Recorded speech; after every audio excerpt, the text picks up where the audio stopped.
রাজবাড়ী কালুখালী উপজেলায় ট্রাক এবং বাসের মুখোমুখি সংঘর্ষ হয়েছে। শনিবার দুপুরে কুষ্টিয়া রাজবাড়ী আঞ্চলিক মহাসড়কে এ দুর্ঘটনা ঘটে। স্থানীয়দের সূত্রে জানা যায়, কুষ্টিয়া থেকে ছেড়ে আসা দৌলতদিয়া ঘাটগামী সরকার পরিবহনের একটি বাসের সঙ্গে বিপরীত দিক থেকে আসা কুষ্টিয়াগামী একটি ট্রাকের মুখোমুখি সংঘর্ষ হয়। সংঘর্ষের পর স্থানীয়রা বাসে যাত্রীদের উদ্ধার করেন।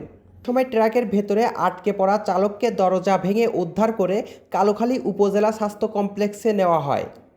আহত চালকের নাম আসলাম। তিনি কুষ্টিয়া জেলার মিরপুর উপজেলার মহরের ছেলে। প্রাথমিক চিকিৎসার পর তাকে উন্নত চিকিৎসার জন্য কুষ্টিয়া পাঠানো হয়। দুর্ঘটনার কারণে প্রায় 1 ঘন্টা যান চলাচল বন্ধ ছিল। পরে পুলিশ এসে যান চলাচল স্বাভাবিক করে। পাংশা হাইওয়ে থানার ভারপ্রাপ্ত কর্মকর্তা জানান, বর্তমানে সড়কে যান চলাচল স্বাভাবিক রয়েছে। তবে দুর্ঘটনার পর বাস চালক ও তার সহকারী পালিয়ে গিয়েছে।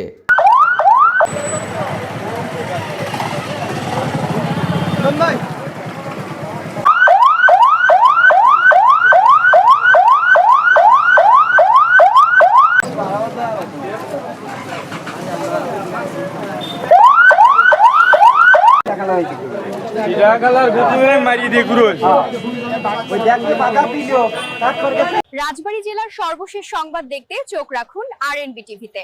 আরএনবি টিভি, সংবাদের জন্য সেরা।